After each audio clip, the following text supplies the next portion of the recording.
Pandian stores அடுத்த வார எபிசோடில் பார்த்திங்க அப்படின்னா, இந்த மாதிரி அப்பத்தாவோட பிறந்தநாள் நல்லபடியாக முடிஞ்சிருச்சு. முடிஞ்சதுக்கப்புறம் பார்த்திங்க அப்படின்னா, கோமதி வந்து எல்லாருக்கிட்டேயும் இந்த மாதிரி நாங்கள் அன்னதானம் போடுறோம், நீங்கள் எல்லோரும் சாப்பிட்டுட்டு தான் போகணும் அப்படின்னு சொல்கிறாங்க.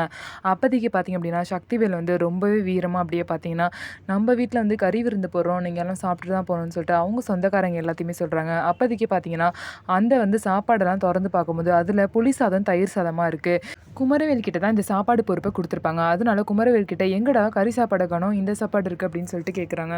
அதுக்கு குமரவேல் வந்து என்ன சொல்கிறதுனே தெரியாமல் முழிச்சிட்ருக்காரு.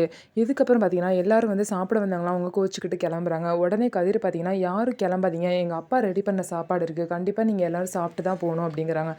உடனே எல்லாரும் பார்த்தீங்க அப்படின்னா, பாண்டியன் ரெடி பண்ண சாப்பாடை சாப்பிட்றதுக்காக வராங்க.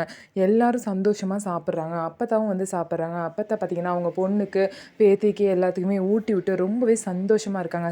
சக்திவேல், முத்துவேல் தவிர எல்லாரும் பார்த்திங்க அப்படின்னா, பாண்டியனோட அந்த அன்னதானத்தில் வந்து கலந்துக்கிறாங்க. அதுக்கப்புறம் இதோட பார்த்திங்க அப்படின்னா, அப்பத்தாவோட பிறந்தநாள் ரொம்பவே நிறைவாக வந்து முடிவடையுது.